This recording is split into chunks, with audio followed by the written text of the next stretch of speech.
paisaian eta hizkuntzan murgilduko gara, eta Luis Mari Zalduari deitu nahi diot. Ator, Luis Mari!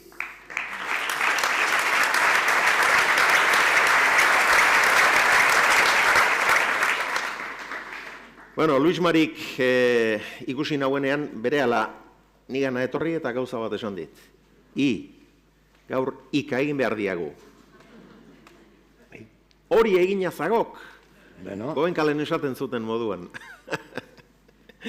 Bueno, Luis Mari Parketxe Sarea Fundazioaren zuzendaria da, filologian doktorea, hizkuntzalaria, onomastikan espezializatua eta euskaltzain urgazlea. Luis Mari, onomastikan espezializatua izanik ezin nik tentazioari eutxi lehentxeago bai diputatu Andreak eta bai Eugenio Ibarzabalek ere aipatu eitek ipuzkoa termino hori 1000 urte aurkitu zutela. Bai, diputatu Andreak oso azalpen egokiak eman ditik gai horren inguruan da, txikiat, berak esandakoa osatzeko gai izangoten naizen. Beno, alde batetik, ipuzkoa edo gipuzkoa izan horri edoki jonean, Euskal Herrian badituk antzeko beste izan batzuk. Denok ezautuko dituzuenak segurazki, ez da, adibidez, ameskoa, aezkoa. Eta, beno, gauzoien berri duten adituek esaten ditek, aezkoak, aetzak bizi diran ingurua baldin bada, gipuzkoa, giputzak bizigaren lurraldea dala. Aidanean, hori omen duk, ipuzkoa edo gipuzkoaren esanaia. Giputzak bizigeran lurraldea. Agiri horren inguruan gauza asko esan dituk, baina niri bat iristen zaidak bihotzera. Eta duk, agiri hori begiratuta eta agiri hori irakurrita, jabetzea aiz, gara haietan guk, giputzok, gaur egun iparraldeko gure anai arrebek hitz egiten moduaren oso antzera hitz egiten geniala. Iparraldeko gure anai arrebek gaur egun badakizue handi eta hau eta hori eta horra hitz egitetek aspirazioa da asperena egiten ditek ez da. Eta agiri horri behiratze badiok horri ikusiko duk altzon garai hartan zuhaz nabar esaten ziteala.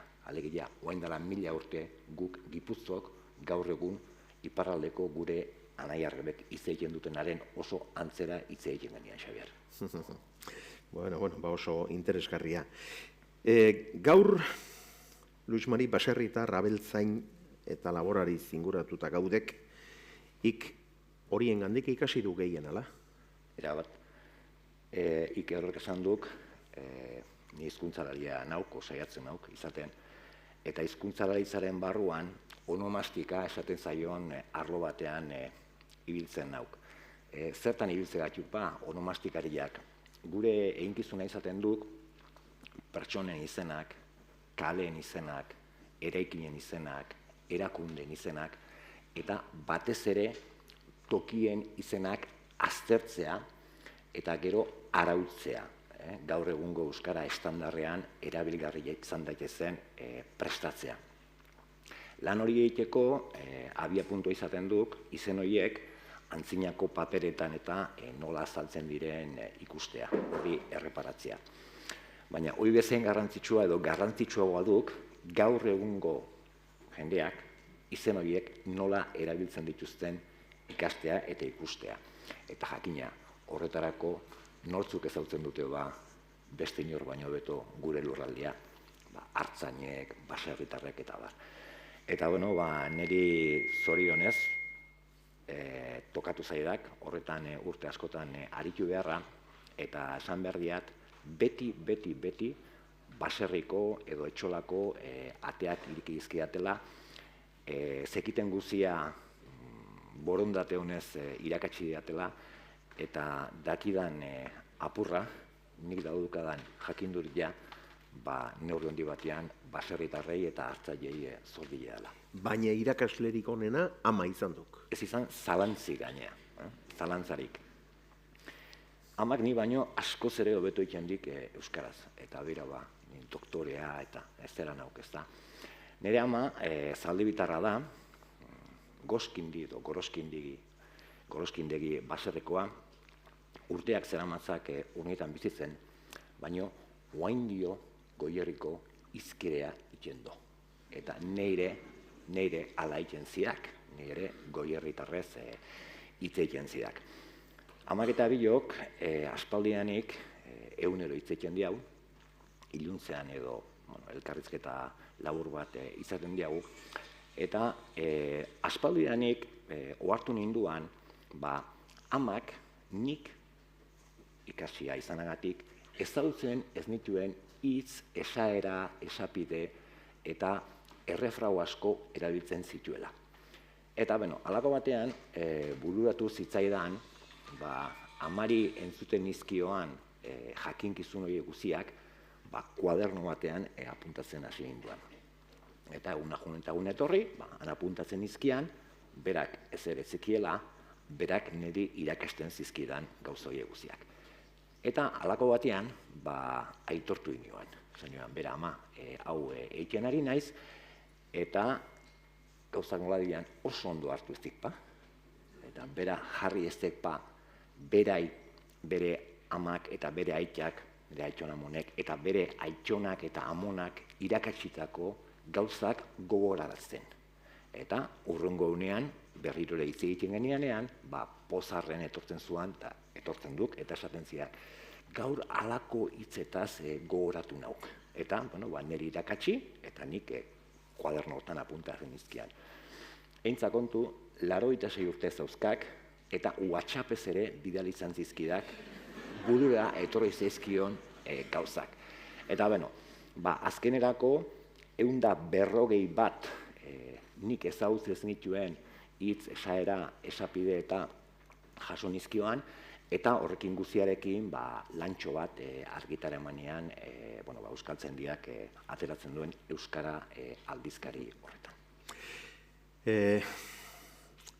Begirale zorrotza aiz, aztertzailea, jende askorekin hitz egin duk, lehengoa ezagutza horren aztarnen atzetik abil etengabe, aldiz gaur egungo semea aiz eta gaur egungo Euskara zenbat hitz egiten den eta nola hitz egiten den ere entzuten duk, asko pobretu alda Euskara azken hamarkada hauetan.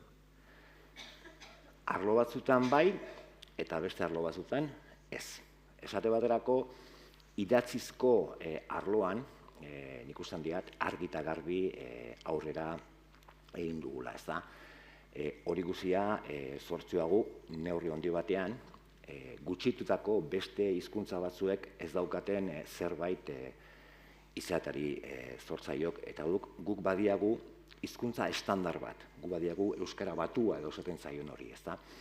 Eta horri esker, idatzizko arloan, nik ustean diat, aurrera pausu garrantzitsuak eman ditugula. Besterik duk, ahozko erregistro horretan, ez da? Eta, nire iritzirako, iruditzen zaidak, gure aurreko belaunaldiakin alderatu edo konparatuzkero, guk ahozkotasun gaitasuna galdu egin dugula eta galtzen ari garela.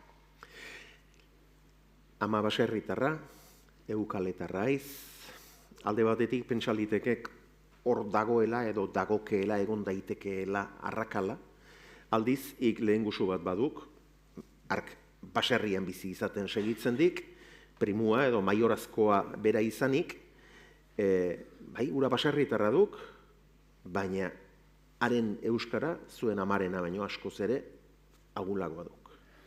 Bai, nik hasiera batean pentsatzen nian, ama baserrikoa izanik eta ni kaletarra edo kalekumia izan da, behar bada, nire aulezi edo ez ezagutza hori, horri zor ote zitzaion, ez da? Alegia, kaletarrok, arruntean, baserriko jendeak baino euskara, pobrexagoa erabiltzen ote diagun, pentsatzen nian nik. Eta, hori egiaztatzeko, otu zitzaidan, amari jasonizkioan 150 gauza berri edo jakinkizun berri horiek Zaldibiko nire lengusu bati galdetzea. Zaldibiko nire lengusu hori nire kintoa duk, urte bete gehiago dik, erderaz ikasi zian, ez dek euskaraz eskolatua, baserritik ez dek bizi, baina baserri giroan bizidek, eta, euskaldun peto-petoa duk. Peto-petoa duk. Alako batean, deitu nioan, telefono, desan nioan, irekin nuen behar diat, eta bai motel, ator da, anjo ninduan, amari jasotako 140 jakinkizun horiekin ikusteko ea ark zenbat ezagutzen ote zituen. Eta ondu ginoan, mein dalege bat egiten, eta nik gauza galdetzen izkioan, eta azkenean, eta esaten dirate euskaldun peto-petoa duk, zaldibitar peto-petoa, nik amari ikasitako 140 gauz horietatik, berak dozena bat eskas ezagutzen zizkian. Hortaz, jabetu ninduan. Galera dramatikoa duk hori? Dramatiko batzekian, motela, baina gauzak horrela dituk. 110? Bai. Belaunaldi bakar batean? Duarik ez, Xabier, duarik ez. Eta, horrekin egiaztatu nian, azken batean, galera edo aldaketa, ez zaiola nagusiki zor kaletarra edo baserritarra izateari.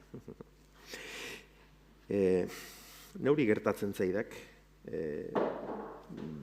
bizkaitarren batek esatea, zuk begitan du esaten dozu, hori gure berbie da, eta estimatu egiten ditek, edo iparraldera joan, eta pumpa, eta kintzea, eta gure hitzak zuk baliatzen duzu, eta iziarri, hori guretako iziarri bozkario garri da, eta hori gertatu berri zaiok zuen amari, ala?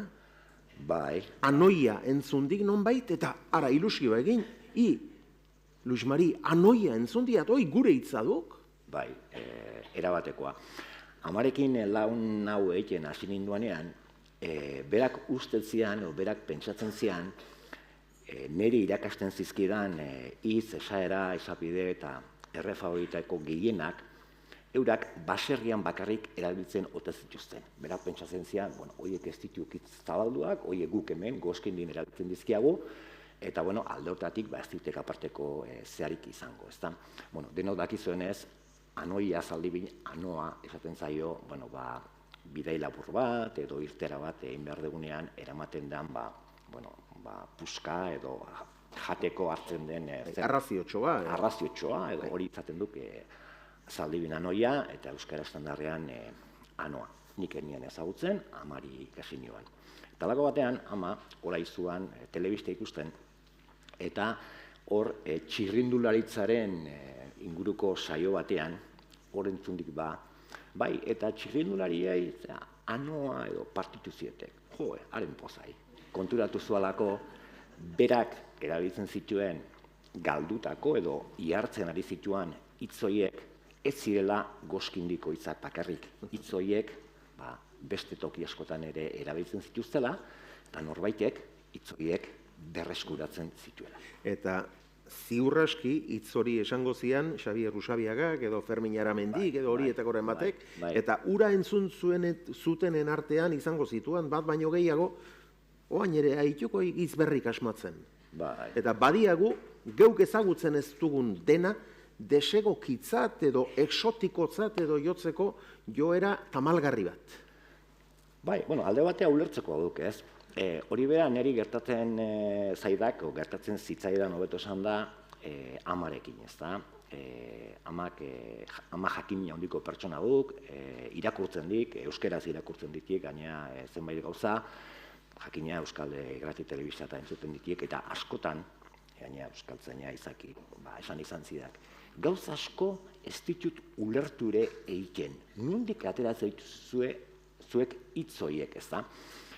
Eta nik azaldu nioan edo esan nioan, behira ama, zuretzat anoia gauza ezaguna dan bezala, segurazki Euskal Herriko beste toki batzuetan esango dute. Nondik atera ote dute anoia edo anoa hitz hori, ez da? Eta, zilei bekit adibide pare bat edo bizpahiru adibide jartzea, ez da? Nik lantokian badiat lagun bat, San Juan darra bera. Eta behar bada, nik banizu zuei guzioi gustura itzuriko nintzateke hemendik, gustura itzuriko nintzateke hemendik, asko ezagutuko ezue, ulertuko ezue zer esaten nahi naizen, ezta? Berak seguru ulertuko dula esaten nahi naizena dela, gustora eskapatuko nintzateke hemendik. San Juan Darrek oraindikan erabiltzen ditek itzuri eskapu egiteko, bai? Behar bada guk hori entzuten bani badugu, ez dugu ulertuko, baina San Juan Darrek ederki asko dakite zertatzari naizen. Lantokian badiat beste lagun bat, Beizamarra bera, eta behar bada bihar norbait esate bani mazuan, bai, atzo Xabier Peritzekin txalamatikan aritu ninduan, ez ditek ulertuko, betarritarrek ez ditek ulertuko. Baina seguruneok, Beizamarrek ederki asko dakitela, txalamatikan aritzea biok orain egiten ari garen hau egitea dela. Alegia kontu kontari edo bate balio ez duten gauzeta zitze egitea, ezta? Edo ez egiat, Iñaki Goenagare hor ikusi diat, ezta? Eta behar bada, zuei guzioi, inostorra zer dan galdetze baizuet, batzuek jakingo duzue, zer dan inostorra. Iñaki Goenagak seguru daki, gehienok garoa esaten duzuten hori, urnietan inostorra dala, ezta? Edo iratzea, edo ira, edo... Iraztorra, ezta? Baina batzuei exotiko irudituko zaien hori, beste leku batzuetan egunero normal erabiltzen ditek. Beraz, askotan izaten duguna baino zabaltasun ondixeagoa beharko genikek, ezta? Bai, eta nik usan diat, hor daola edo horri zortzaiola, Euskaldunon aberastasuna eta Euskararen aberastasuna, ezta? Kontua da, ez ditugula beste tokitan erabiltzen dituzten hitz, esaera eta esapide guzti horiek ezagutzen, eta horregatik askotan esaten dugu, hauek, euskaltzen diko hauek, nondik ateratzen dituzte hitz horiek? Bera, kontatuko diatzera bat, hau gioian ez edo, baina oain dela gutxi... Hori egitu gonenak. Bai, etzekiat. Oain dela gutxi, lan bat eraman nioan, behar bada momentu honetan euskeraz, Euskal Herrian gehien dakien pertsonari.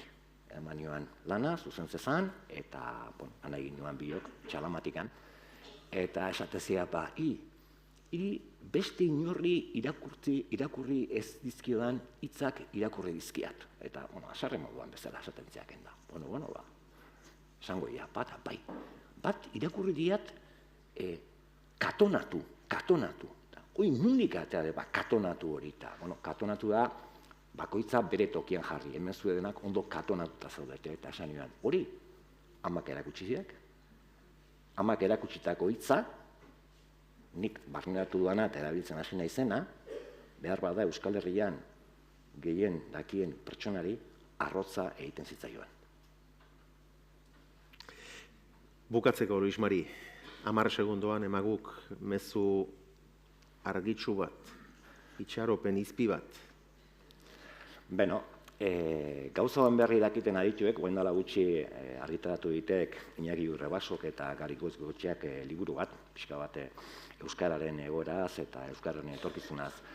Eta aditu hauek esaten ditek, guri iruditzen zaigunaren kontrara, Euskararen indargunea edo Euskararen hazkundea ez dagoela ezagutzen. Iruditzen zaiguk jendeak asko ikasi dula eta gero eta gehiago, Euskara gero eta gehiago, jende gehiago ote dakien, ezta? Eta berak esate ditek ez, horrez dela hazkundea gertatu. Gure indargunea, Euskaldunon indargunea, hizkuntzarekiko atxikimenduan eta Euskara asko erabiltzean daola. Ondoko hizkuntza gutxituekin alderatuzkero, hitzegin daitekenerako zenbat Euskaldun geran kontutan hartuta, Euskaldunok Euskara asko hitz egiten diaula, ezta? Nik gonbidatu nahi zintuzket zue guztiok, gero ez daukazute inungo aldizkaritan edo argitaratu beharrik ez da, baina zoragarria izango litzateke zue guztiok, zuen gurasoei entzuten dizkiezuen hitz, esapide eta zar horiek guztiak nunbait apuntatu, nunbait gorde eta gero zuen seme-alabei erakutsiko bazenizkiete, ez da. Alde batetik, zuen gurasoek izugarri estimatuko dutelako hori. Txoratu ingo dira, eta ikusiko duzue, ze gogorekin hasiko zaizkizuen euren gurasoengandik ikasitako hitzak zuen ganatzen. Eta egunen batean, zuen seme-alabek ere hori izugarri eskertuko dizuete. Gainera, iruditzen zait, hori gure esku dagoela. Hori da guk egin genezakeen zerbait eta guk egin behar dugun zerbait. Eta, Xabier, ez zegok hori geldituko duen epaile adarrokerrik edo epaile atzeesturik. Eta guain.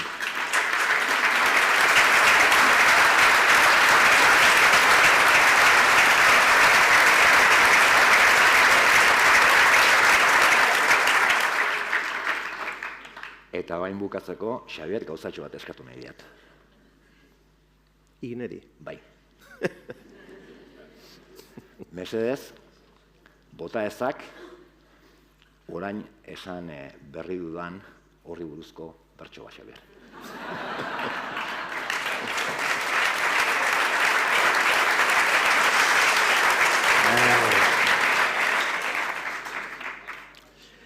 Besteri lana jartzen ezin dut sinestu, baina langilea naiz eta beti prestu, epaile adarroker eta atze esku, euskara beti egongo dugu gere esku.